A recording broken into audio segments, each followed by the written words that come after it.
Krishna, Krishna Krishna, Hare Hare, Hare Rama, Rama Rama, Hare Hare. Krishna, Krishna, Krishna Krishna, Hare Hare, Hare Rama, Rama Rama, Hare Hare. Jaya Prabhupada, Jaya Prabhupada, Jaya Prabhupada, Jaya Prabhupada. Prabhupada, Jaya Prabhupada, Jaya Prabhupada, Srila Prabhupada. Prabhupada, Prabhupada, Prabhupada, Jaya Jaya Prabhupada. Prabhupada, Prabhupada, Prabhupada, Jaya Jaya Prabhupada.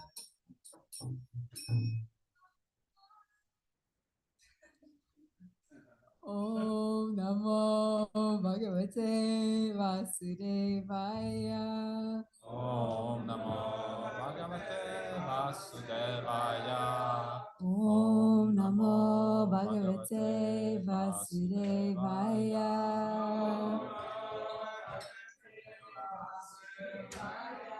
Om Namo Bhagavate Vasudevaya.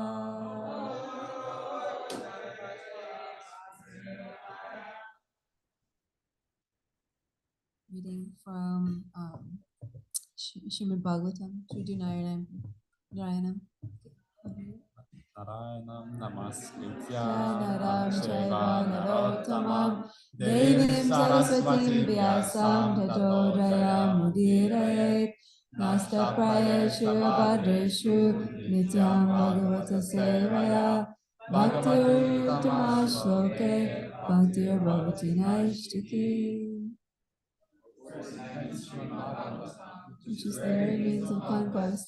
One should offer respectful obeisances unto the personality of Godhead, Narayana, unto Narayana Rishi, supremest moving, unto Mother Saraswati, the goddess of learning, and unto Srila Vasudev we offer attendance and classes on the Bhagavatam. All that is inauspicious is and loving service unto the personality of Godhead, whose praise are transcendental songs. Yesterday was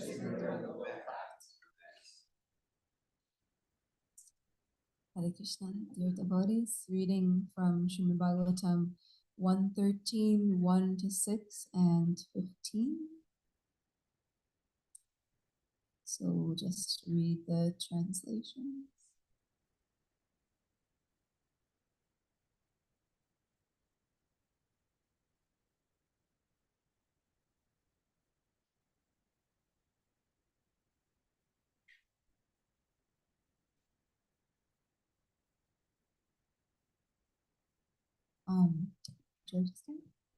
Sri Sutta Goswami said, while traveling on a pilgrimage, Vidura received knowledge of the destination of the self from the great sage Maitreya and then returned to Hastinapur.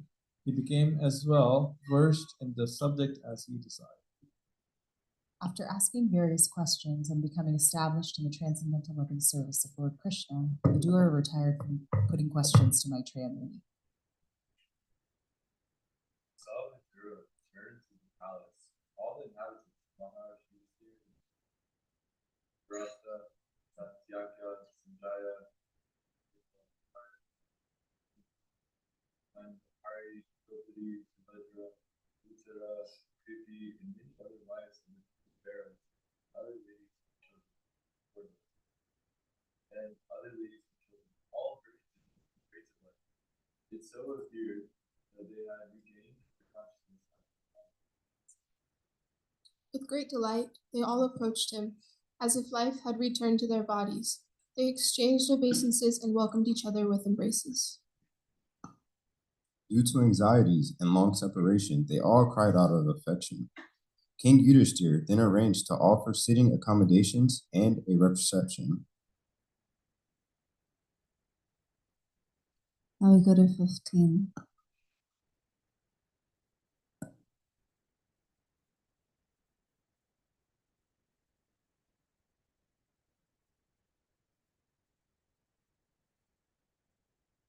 I can read it. As long as Vidura played the part of a Sudra, being cursed by Mandukya Muni, our Yama officiated at the post of Yamraj to punish those who committed sinful acts.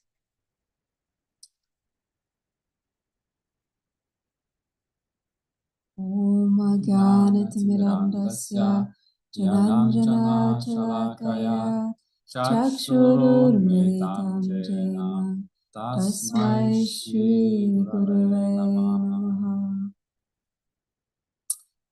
I'm going to say one thing before we start this. It's really beautiful here how, remember, I think it was last week when we were reading from Krishna entering Dwarka, right? And we read about the reception that he received and how everyone was, felt like their life was coming back and running to him and giving all of the love in their heart. And it's not just, we talked a little bit about it, but it's also not just Krishna that we do this for. We do this for all of the devotees of the Lord, the same enthusiasm and love for the devotees. And here we're seeing so beautiful how they are so happy to see Vidura. All the inhabitants there, Maharaj Yudhisthira, his younger brothers, they felt like they had actually regained their consciousness after a long period because he was so beloved.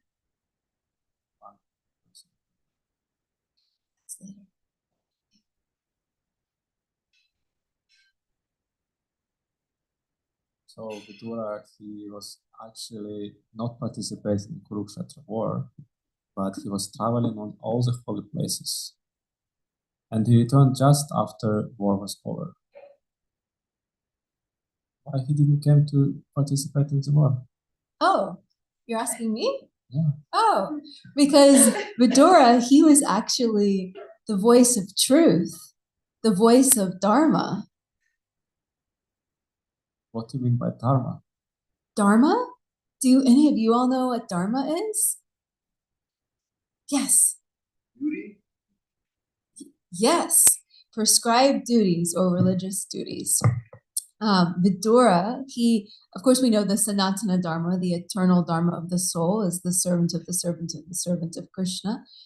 So depending on what context it's using in, there's our Dharma in this life, and there's our eternal Dharma.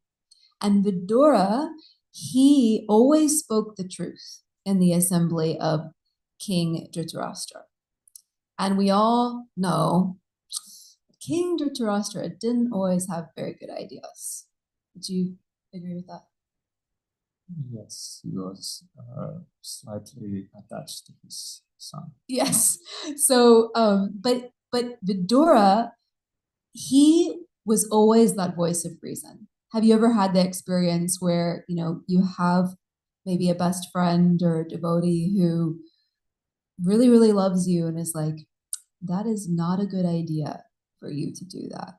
Vidura was like that. So, but after countless unsuccessful attempts to prevent the war, and he was trying to counsel Dhritarashtra over and over again, but he was exiled by Duryodhana, and Duryodhana wanted to kill him, right? Although he happened to be the prime minister of the kingdom, Duryodhana wanted to kill him. So who was Vidura and how did he gain his post?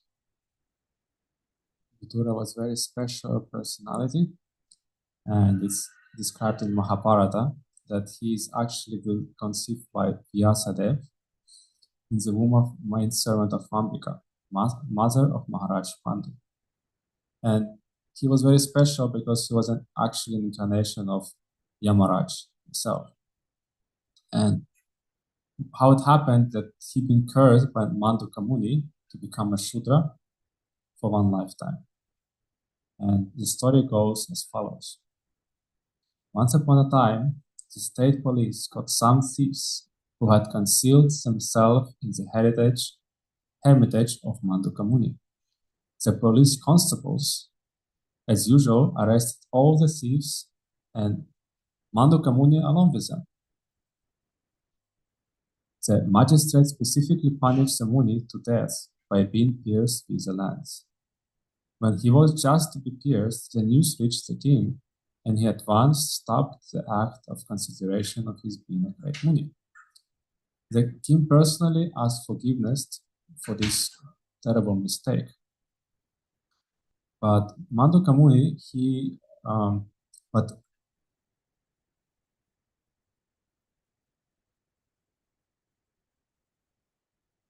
this saint, he went to Yamaraj, and he was asking him, Mandukamuni was asking him, why it happened that you wanted to punish me in this terrible way? And he said it was unwise and unthoughtful.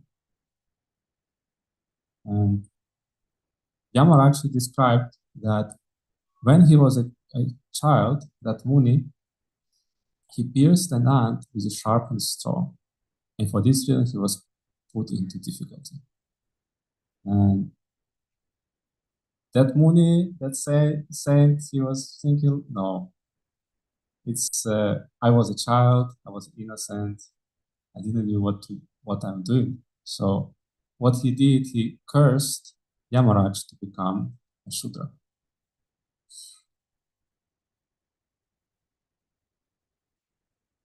And that's how he became a Vidura, a Shudra brother of Dhritarashtra.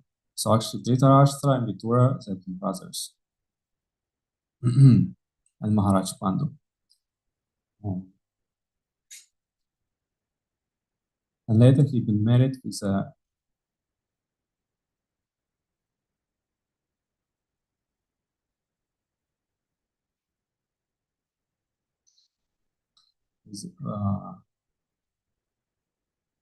later he's been married and inherited property, but he couldn't be a king because he was not being conceived in the womb of princess. And his brothers actually gave him a post of a prime minister, and he was in the palace of Dhritarashtra and was always giving him advice. He always tried to give Dhritarashtra a way how to perform his duties, but there was some difficulties.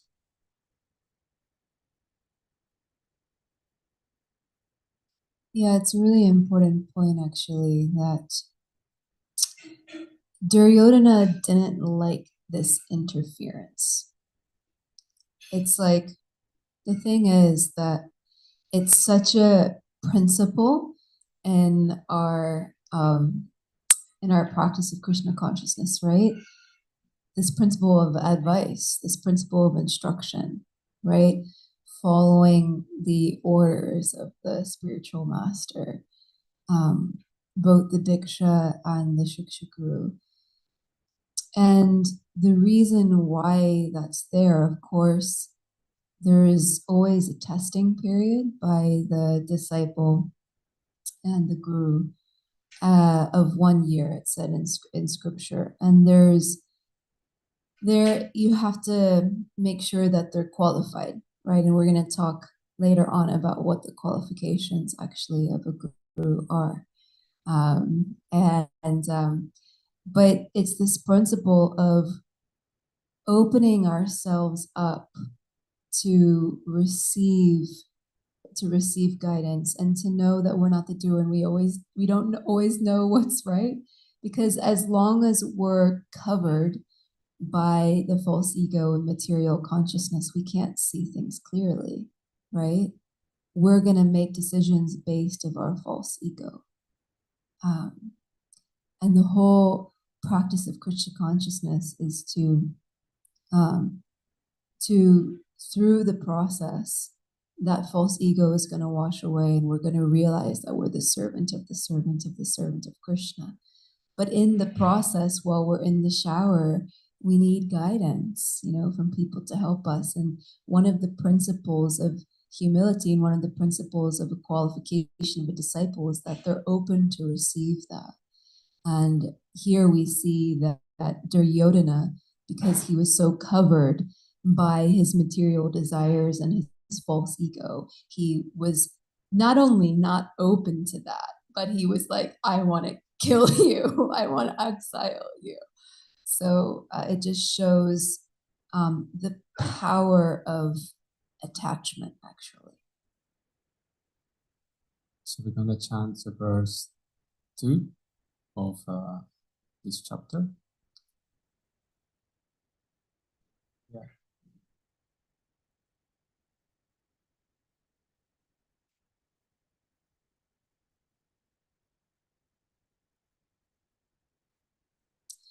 Yavata kritavan prashnan Shatako Saravagata Taika Bhaktir Govinde Devyasco Pararamaha Yavata Kritavan Prashnan Shatako Saravagata Taika Bhaktir Govinde Devyasco Pararamaha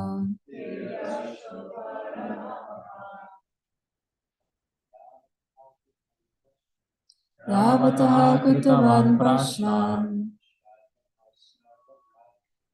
Shatako Saravagata Jataika Bhaktir Govinde Devyasco Pararamaha Yavata Kritavan Prashnan Shatako Saravagataha Taika Bhaktir Govinde Devyasto Pararamaha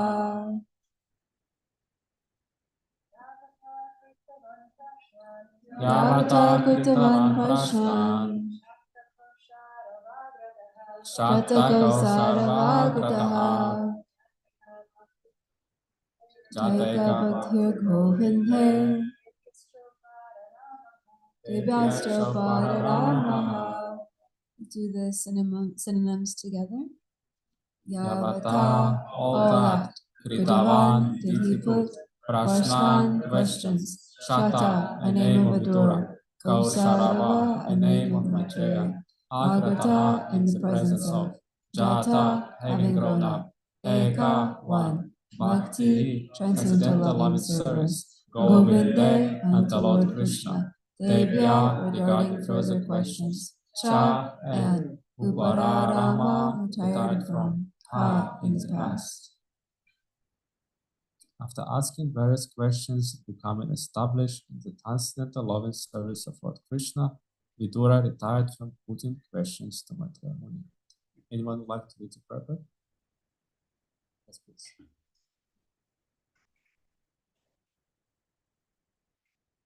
Vidura retired from putting questions before Maitreya Muni when he was convinced by Maitreya Rishi that the summum bonum of life is to be finally situated in the transcendental loving service of Lord Sri Krishna, who is Govinda, or one who satisfies his devotee in all respects. The conditioned soul, the living being in material existence, seeks happiness by employing his senses in the modes of materialism, but that cannot give him satisfaction. He then searches after the supreme truth by the empiric, philosophic, speculative method of intellectual feats. But if he does not find the ultimate goal, he again goes down to material activities and engages himself in various philanthropic and altruistic works, which all fail to give him satisfaction. So neither fruitive activities nor dry philosophical speculation can give one satisfaction, because by nature, a living being is the eternal servitor of the Supreme Lord Shri Krishna, and all the Vedic literatures give him direction toward that ultimate end. The Bhagavad Gita, chapter 15, verse 15, confirms this statement. Like Vidura, an inquisitive, conditioned soul must approach a bona fide spiritual master like Maitreya, and by intelligent inquiries must try to know everything about karma, fruitive activities, jnana, philosophical research for the supreme truth, and yoga, the linking process of spiritual realization. One who is not seriously inclined to put questions before a spiritual master need not accommodate a show bottle spiritual master, nor should a person who may be a spiritual master for others pose to be so if he is unable to engage his disciple ultimately in the transcendental loving service of Lord Shri Krishna. Vidura was successful in approaching such a spiritual master like Maitreya, and he got the ultimate goal of life, bhakti, unto Govinda. Thus, there was nothing to be known further about spiritual progress. So, what Vidura learned from Maitreya? Anyone would like to answer?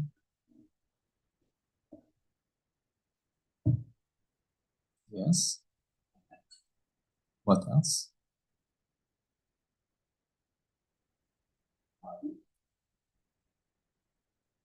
Bhakti? Mm-hmm. Yes.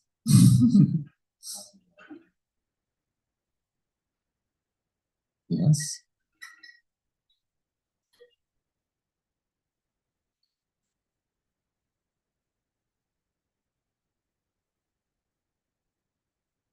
No.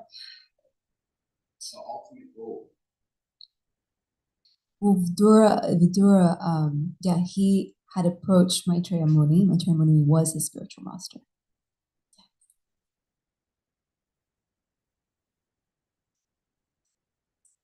Yes, that's right. Yes. Thank you so much. So, what are the qualifications? Was there anything you want to add? Okay. What are the qualifications of the disciple? So the qualifications of the disciple is to be inquisitive and humble, seeking the truth from the spiritual master without false prestige, and to actually render menial service to the guru. And even if we are not there at the beginning, to either practice full surrender or aspire for that full surrender, have that desire for that full surrender. And the thing is that in spiritual life, if you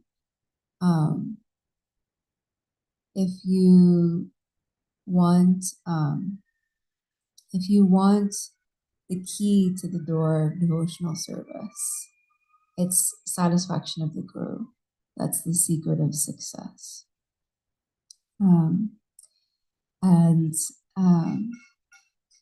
Today is very, very special because being the appearance day of Srila Bhaktisiddhanta Saraswati Thakur, the guru of Srila Prabhupada.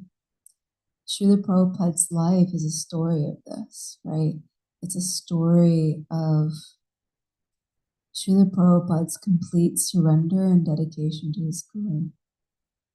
Although Srila Prabhupada, and this is very important for all of us to know, compared to many other of his guru's disciples, he had very little physical association with his guru. But there's two ways to associate with the guru, Vani and Vapu.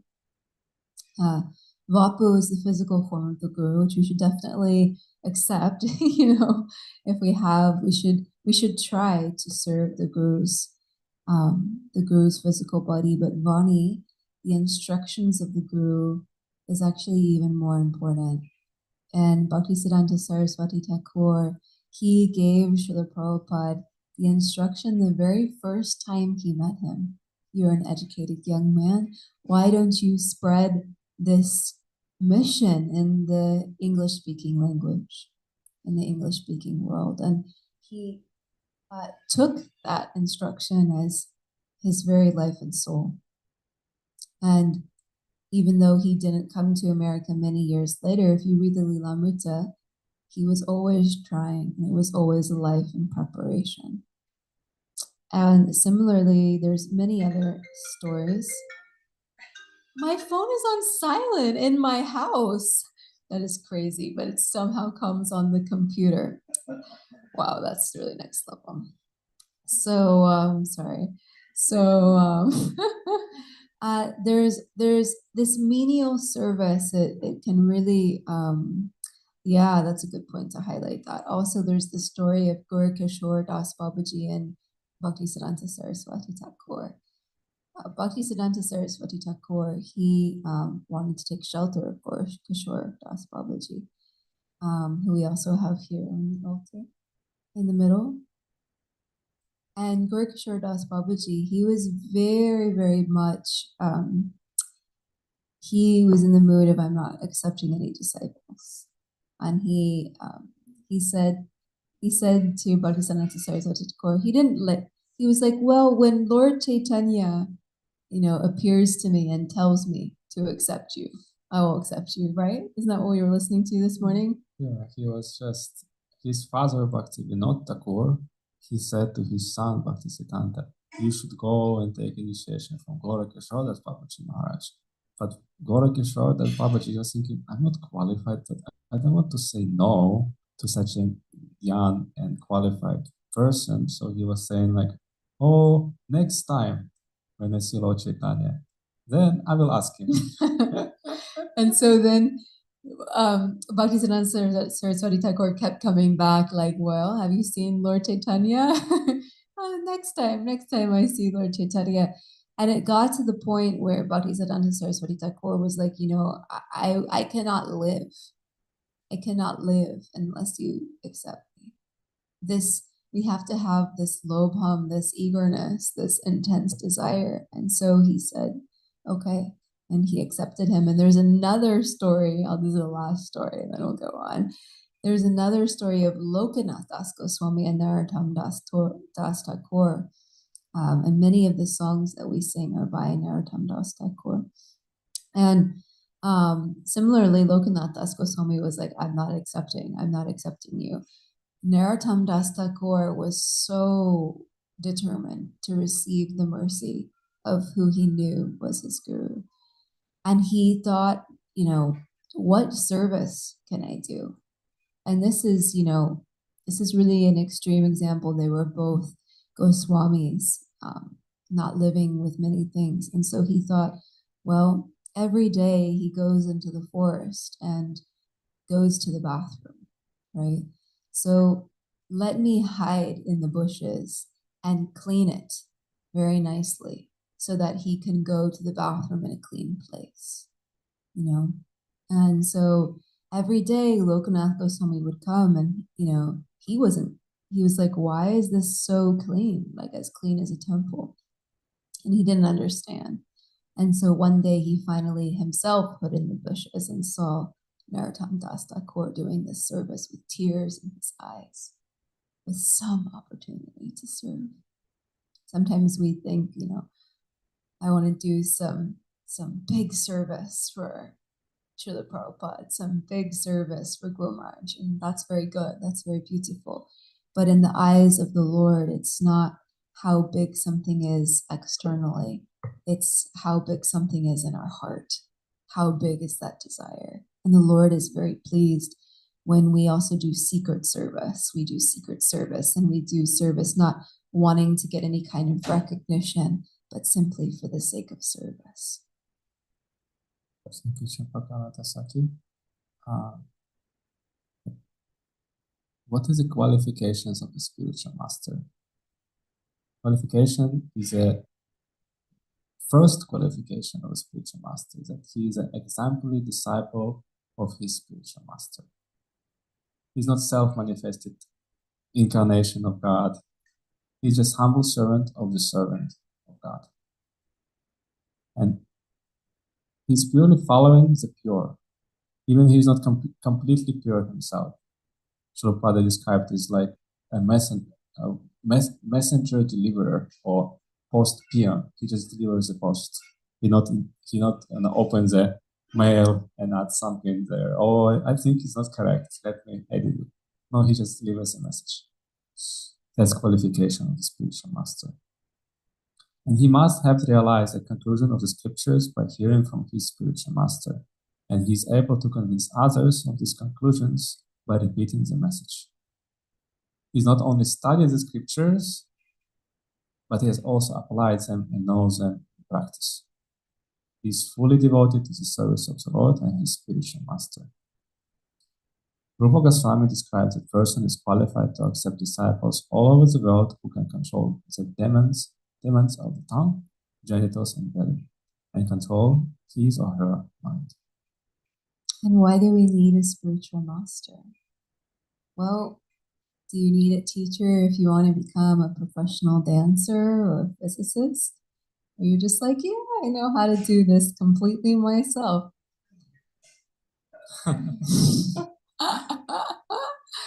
Okay, Shruti. In every I don't know what to say. You can watch spiritual master YouTube on is a YouTube. teacher. Yeah, you like the person teaching on YouTube is a teacher. Thank you. So in every discipline in the world, you need to learn from someone who has mastered it and has experience. Because the spiritual master is the link between us and Krishna, Guru is the representative Krishna. He never says, I am Krishna. That's very important. If someone says, I am Krishna, they're not a guru. But he is the representative of Krishna, and he teaches us how to become a soul devoted to Krishna. And he helps us along the way and guides us how to be fully engaged in the Lord's services according to our propensities. And we learn by serving the Guru the principle of being the servant of the servant. And we advance in bhakti due to the mercy of Guru and Krishna. We are not the doer, right? That's one of the first things that we learn in Bhagavad Gita. And we cannot do bhakti on our own. Krishna says in Bhagavad Gita that one who is his devotee is not really his devotee, but one who is the devotee of his devotee is his devotee. So we please Krishna by pleasing Guru. And we also please Guru by pleasing the servants of Guru, by pleasing those who are dear to Guru. The process of initiation, like we just recently saw on Nityananda Trayodasi, is that it is no longer up to our own qualification to go back home, back to God. We are taking shelter of someone who can guide us there. It's a really important principle. At the time of initiation, we take our vows to Guru, and Guru takes their vows to us. They don't say it externally, right? We didn't hear that. But actually, that's what's happening. They're making that commitment to take us back home, back to Godhead, and to take our karma away from millions of lifetimes and give that to Prabhupada, who gives it to up the parampara to Krishna. So we have a clean slate, but it matters what we do moving forward from that time. They asked Prabhupada what was their qualification. Prabhupada said, you have no qualification. I gave you your qualification. And there's a really beautiful story. I tell the story all the time because it's my favorite.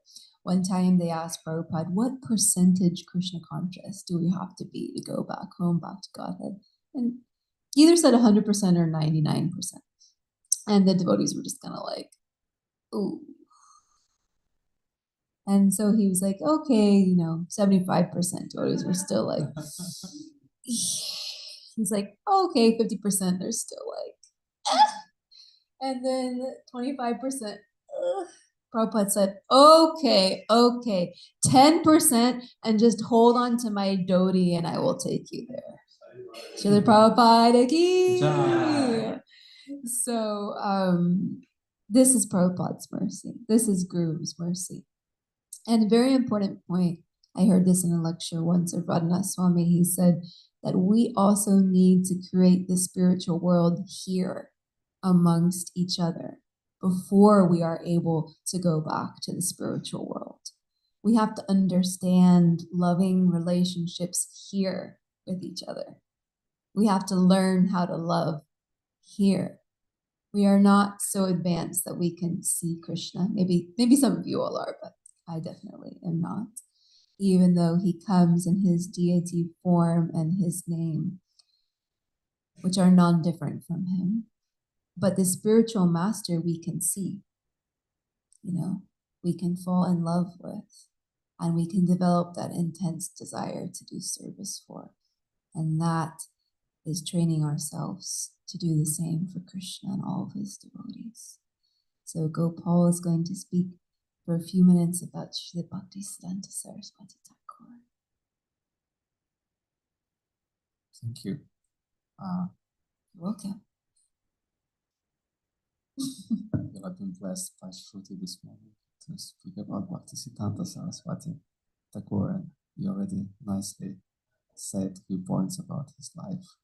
How he was such a pioneer of spreading Krishna consciousness. He appeared on February 6, 1874 in Jagannath Puri. And his appearance, he was a son of Bhaktivinoda Thakur, who was a very, very great saint, as we see him in our Guru Parampara on the altar. And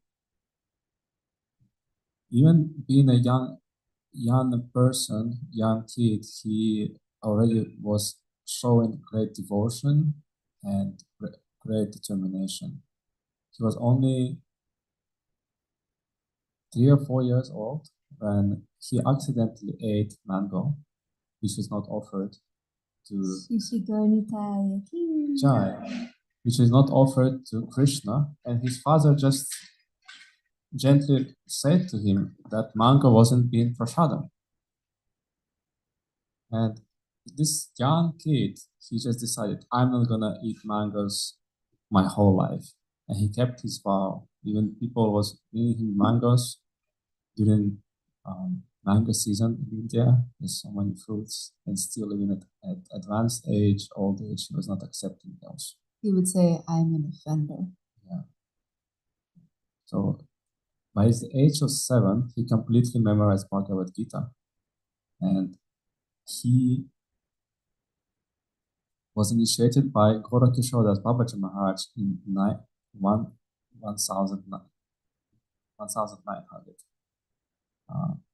Yeah. He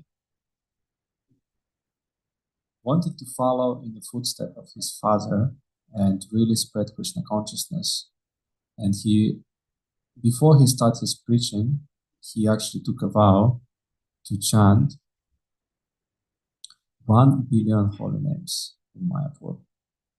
And it took him several years to do that. He was chanting basically from morning to night, just standing on the bank of the Ganges and performed his austerities. And then he went to Calcutta and he opened first Gaudiya Math in 1918.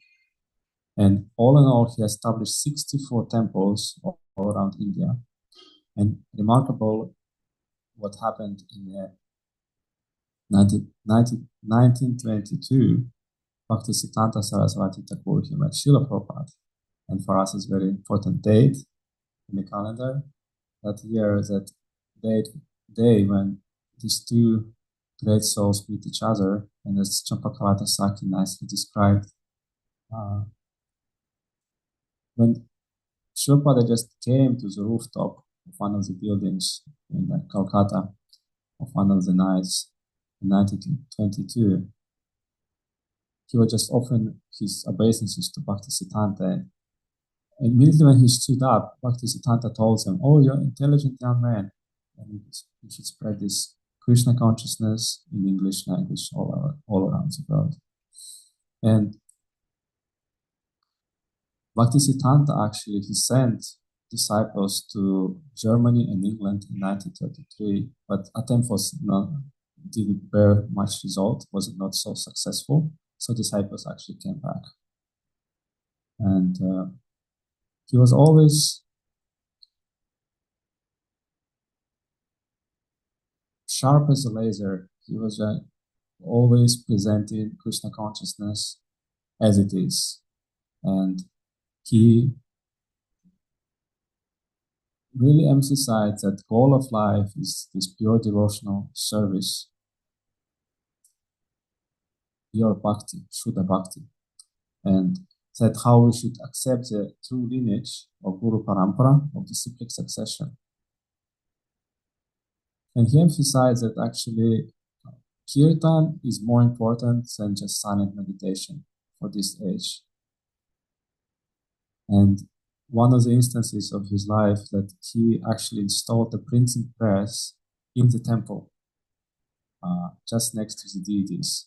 And he was producing daily newspaper on Krishna consciousness. He printed many, many books.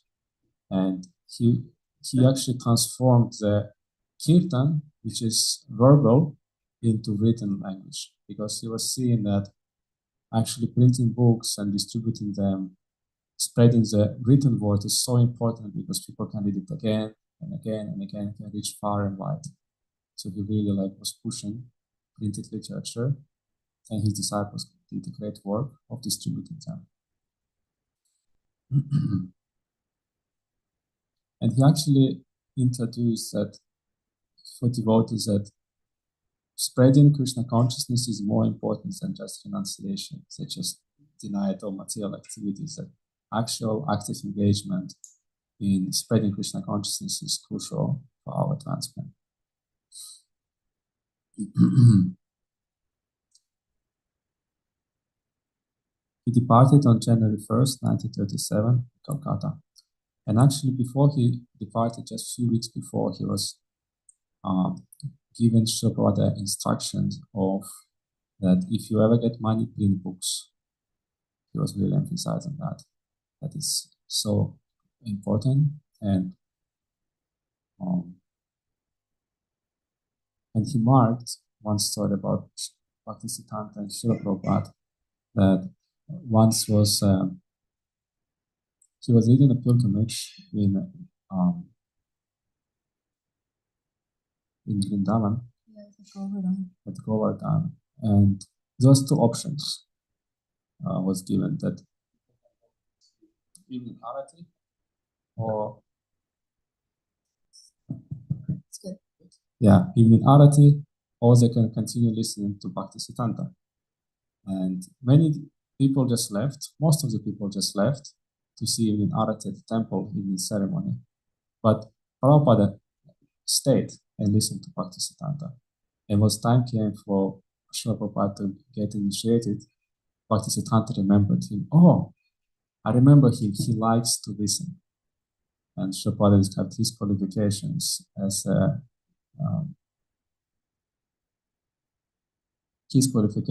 that he always listened to his spiritual master so much. So this is how he followed and served his spiritual master.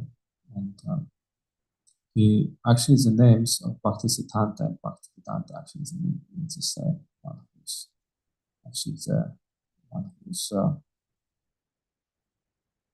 mastered Bhakti and Vedanta, mastered knowledge is Bhakti. And I'm just going to tell two more quick things, then we're going to take questions. Also, one time, because the thing is, see, this is why it's so important to never judge by the externals.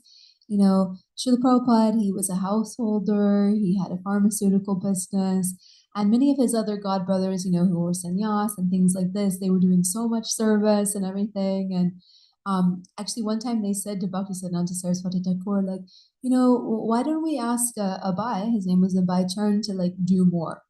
And Bhaktisiddhanta Saraswati Thakur said, no, in time he will do everything. And another time, actually, Rukmini Walker was telling this story in a class. He was giving some class or something, and he actually asked this very, very prominent disciple to go, who was a sannyas, to go to the West and spread the Krishna consciousness movement. And this very wonderful, advanced, pure disciple became very humble and said, no, if I go to the West, I will fall down. And Bhaktisiddhanta Saraswati Thakur's response was, and Prabhupada Abhay Charan was like in the back, no problem, in time, Abhay will do. Abhay will do. Okay, I can't, one more story about it. And they were kind of like, what? Yeah.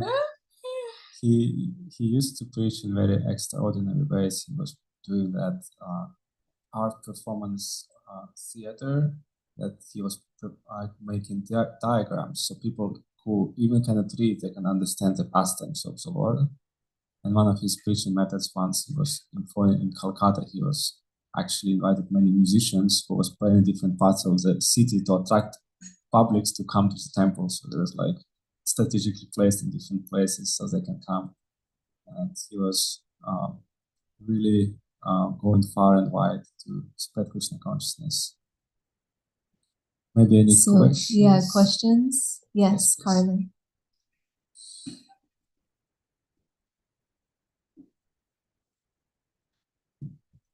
So my question is around austerities.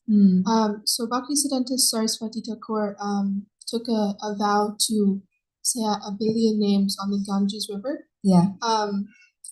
And you touched on this briefly, how Krishna consciousness is more important than renunciation. And what is the purpose of austerities in our lives? Good questions too. Okay. So the purpose of renunciation and austerities in our life, and why spreading Krishna consciousness is more important.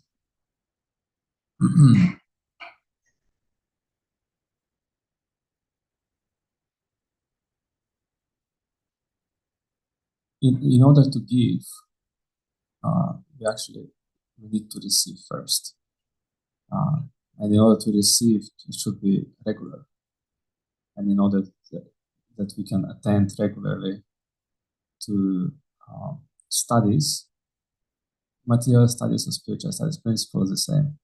We have to be in some form of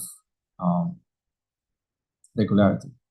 And in our case, here at Krishna House, our austerities rise early in the morning and not staying in the bed too long, but actually come to the class, come and have kirtan, come and have a devotee association, come on time for services. And it all requires adjustments. It all requires little of sacrifice, little austerity. And what we do in one way renounce material activities, but actually not renounce them only because renunciation in a way it's negative, but we actually engage ourselves, which is a much higher principle, which Rupa Goswami described as Yukta Vairagya. So that principle is proper renunciation, is we engage, whatever can be engaged in Krishna service, we engage. And we can engage our body, our mind, our words in Krishna service, so we engage them. But we do renounce from like sleeping too much in the morning. We come to the temple. So this is our austerity. And we do choose to eat vegetarian food. It's another type of austerity, but it's pleasant. It's not like severe penalties like yogis perform. This as Prabhupada described, this process is simply joyful. Is that answering the question? Okay. Yeah. Yes, please.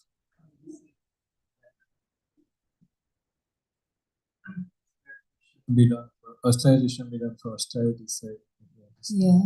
It has to be done for bhakti. So anything we do, be it study or austerity, should be done.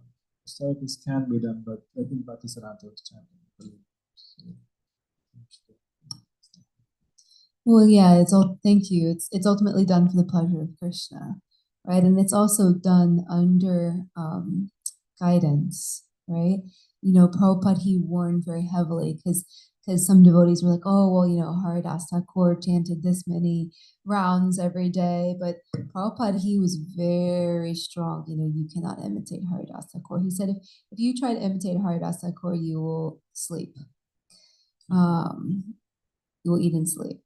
He understood that we need to be engaged in service. You know, at first when he came to America, he said 64 rounds, and the devotees again were like, and that's why 16 minimum came. But he very strongly emphasized doing the order of the spiritual master and doing practical service. You know, we chant our 16 rounds and we do our sadhana and we come to the morning program. These are all for the pleasure of Krishna, not just for austerity's sake, what Shruti said. But then we do service. You know, we don't be like, oh, you know, I'm not going to associate with the devotees and I'm going to go off in a cave and do austerities. That's not what Prabhupada wants. Of course, like on our day off, or we can chant so many rounds. You know, actually, one time I was at the DC temple and I told Rukmini Walker, my Shiksha guru, I was like, I'm doing a 64 round day today with my friend. And she was like, isn't Nanda Vrindavan okay with that? And I was like, well, it's my day off. And she was like, okay, Haribo, that's cool. Like, that's your day off, you know? Because it's not like, oh, sorry, Rue, I can't do my service, you know, chanting 64 rounds. But that's also why we have, you know, that's also why we have days off, and that's also why we go on pilgrimages and retreats. Prabhupada wanted us all to go on retreat to the Holy Dham every year so that we can go deeper in our sadhana as well. Any other questions? Maybe one more, yes.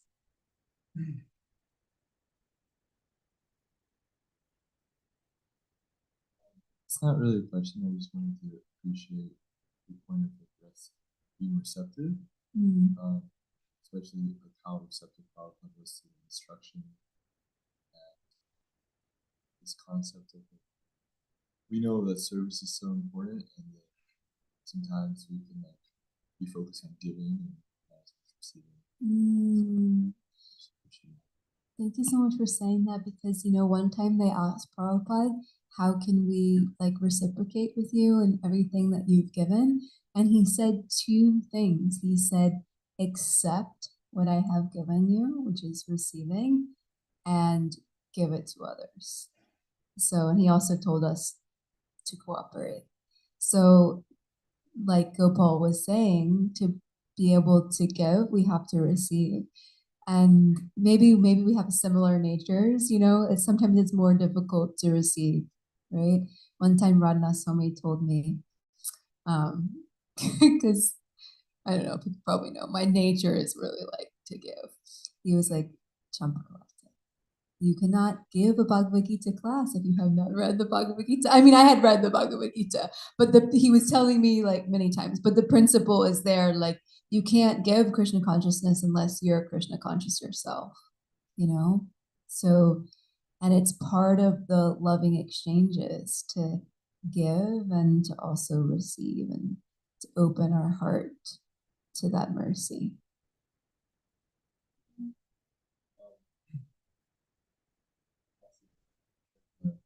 Coattail and you can grab into my Dodi analogy. Oh yeah. It's really sweet, especially because when we don't want to receive, it's like, I got this, I'm like strong, adult.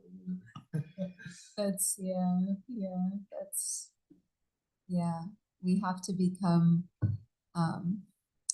completely dependent, like babies crying for their mother, because that's actually our constitutional position, but it's the ego that thinks, no, I got this. No, we don't got this. Like we Jai Shishi Garnitai. Yes, such a product actually said about chanting holy names. You should cry like a kid crying for his mother. Very dependent mode. Srila Bhakti Siddhanta Saraswati Thakur ki. Srimad Bhagavatam ki.